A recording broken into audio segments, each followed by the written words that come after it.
Welcome back to the fourth and final segment of the November Authors, Writers, Books, and Beyond show. I am just your hostess with these three wonderful people.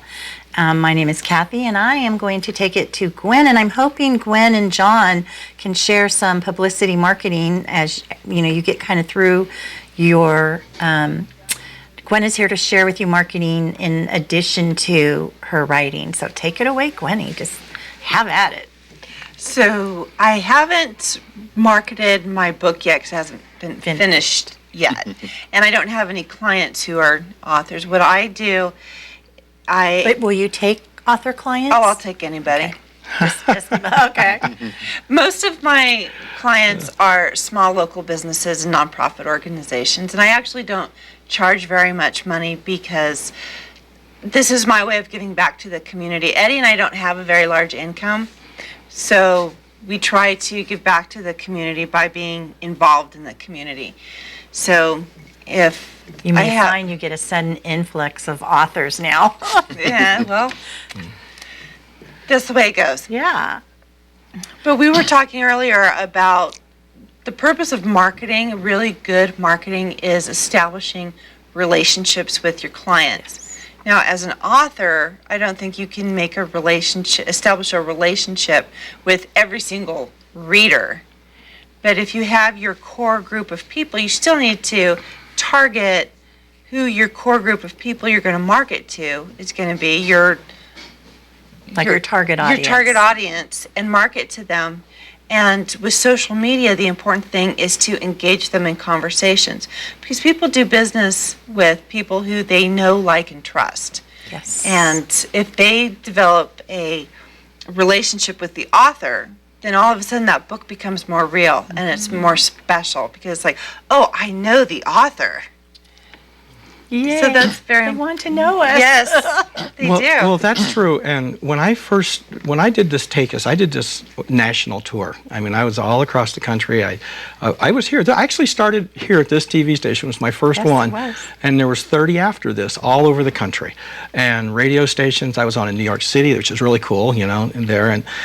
And what shocked me was when the very first time I get on, they don't want to talk about the book. And I'm like backwards here. I'm going, the reason I'm on TV is because I wrote a book. And they don't want to talk about the book. So what are we going to talk about? Oh, my God. Me. They're going to talk about me. And I was like, I never wanted to talk about me, ever. I just was like, I'm an author. I want to sit here and be quiet and just do this. But they want to talk about me. And believe it or not, I went and had media training done, so I would learn how to do this with your hands and all kinds of different stuff. And there's a lot of techniques, but the reason people buy books from you is because they want to know you, just like you said. Mm-hmm. That's absolutely right. They're going to buy this book that's not true. It's all fiction, but they're going to buy it because they're interested in me. But there's a kernel of truth. And so this is kind of a game that readers, as a reader, I like to play with all my author friends. It's like as I'm reading their book, it's like, now is this true or did she make this up? So it's kind of detective work there. It is. It makes it more fun for the reader. There's a lot of things in writing that I don't even know if I should say this or not, but I guess I will because it's the truth. There are authors out there that don't even write their own books. It's true. And I'll just mention one of them. His name is Patterson. Yep, famous authors. He's a famous author, but the publishing companies have figured out that people buy books by authors' names, their last name. Whoever you like Patterson's books, and I'm not going to mention other names, I don't want to get sued, but I do know Patterson doesn't write his own stuff. And he talks about it, so you're okay. Right, okay. So these guys have corporations, and they use you readers, me too, I'm a reader, they use us to sell their books one after another. And what is their purpose is? Their purpose is to write exactly the same book that was just done, that was successful, only a little different. And that's what all their books are. They're boring and they're crap. And I'm sorry to say it, but it's the truth. We should, as authors, should have a page in the front of our books that says, I wrote this book, 100% of this book, with the possible exception of some editorial changes and some copyright changes at the end. We should have to sign that and send that out so you, the audience, would know that we're not phonies. We're not factories. Well, that I'm not makes a me factory. feel a lot better because I look at, and I'm not saying that Stephen King doesn't write his own stuff, but it's like every other month there's a new Stephen King novel out, and I'm like, oh my God, the guy spits out books like chewing tobacco. And how can you keep up with How them? can you No one can do write a that. book No, like that? It's taken me 15 years to write my book, and he's spitting them out like chewing tobacco. There it is. Yeah. So, I mean, I broached that because I have a little thing downstairs. I write downstairs. I have my own little writing room. And it says, I will never write something I don't believe in. Mm-hmm. That's it. I mean, that's how it is. For me to write a book, any book, and it always starts out as just an idea.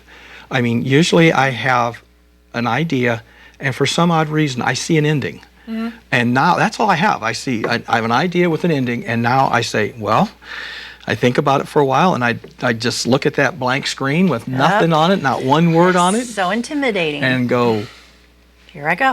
and I'll just tell you right now, my first pages, maybe they use 6 words out of my first page, because you don't know where you're going at the beginning. It's Get it out just to there. go.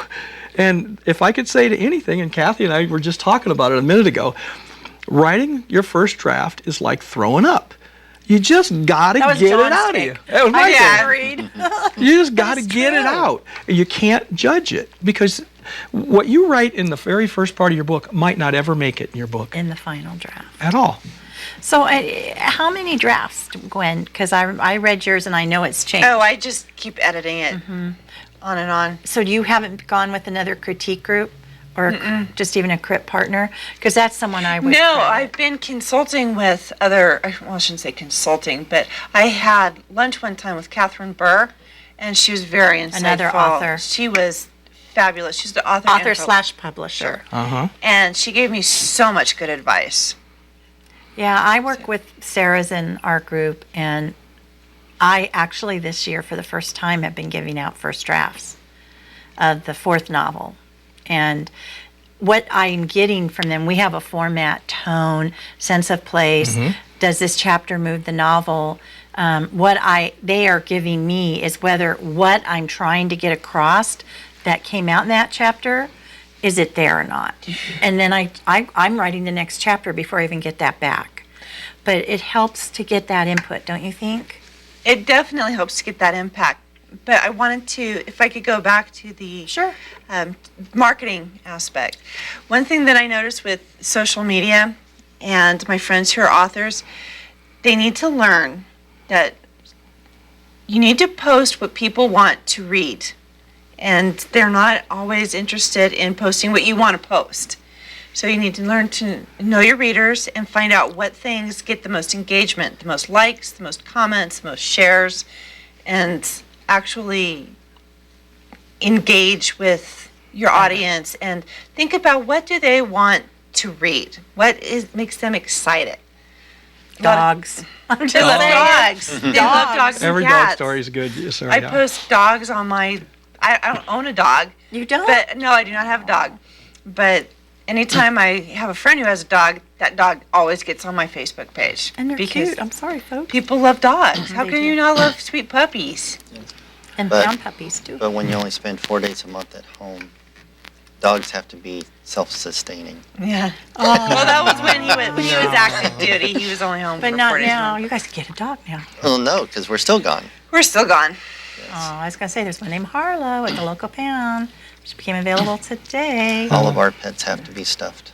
Oh, No, you no. Because that's what you post. Because Well, I if we- did. Posted When- the roses from the Eddie. roses when Eddie was most of our courtship took place when Eddie was in Afghanistan, and every month he sent me roses to my work, and every month I sent him a care package with homemade cookies and an awful lot of Swingles beef jerky. So good not stuff. beef Good stuff, jerky, yeah. but elk and buffalo Yeah. jerky, whatever else they have. Their turkey's good. Their turkey's really good. So, those were really popular with the guys. Yeah. And the women. There were 4 women in his detachment. So that was. And what were we talking about? Oh, posting on Facebook. And so I would post that on Facebook, and people loved that. People loved following the romance of Eddie and Gwen. And your stuffed animal. And the stuffed animals. For our first Valentine's Day, which was right before he deployed, like a week before he deployed, Yeah. he gave me a little Build-A-Bear, I saw that. a little army, a camo-clad army Build-A-Bear named Gunny. Gunny. And then he had And this, I follow Yeah. Gunny. I do. and then he had this stuffed Opus from Korea. Bloom Bloom County. Bloom Yeah. County. So Yeah. Opus and Gunny had these little adventures while Daddy was in Afghanistan, and they even actually got to go to Afghanistan. I shipped them over there, so they did a 1-month tour of duty in Afghanistan and came home. So we need to shorten it because we're getting ready to close. But this is what drew people in. This drew me in. And there was something. Oh, your photo shoot, your Valentine's Day photo shoot, my personal favorite so far. And that's what readers are looking for. They're need to looking be for real. That contact that connects. Mm-hmm. And social media is hard with that because you can go too much. Yeah, Or not which enough. I've been guilty of, but Yeah, we've all had. Well, we are winding down. We only have seconds. I cannot thank you guys enough. See how Thank fast you. it goes? Thank you. I It know. is painless, That was is a- it not? I know. We could talk longer. We could share yes. more. But I hope you have gleaned something, all of you out there. You can contact the station if you want to know more. You can contact this, Toys for Tots. yeah, Toys for Yes. Tots, wonderful project, and hear more about John's other story. There's another one coming. So I'm going to say goodbye. We're going to be back actually December 9th instead of the end of December. And I will be having Sarah Armstrong Garner, Carrie McAllister, and Jessica Moore on my show. A wonderful group of ladies, young ladies. So thanks for joining us. Come back. You're watching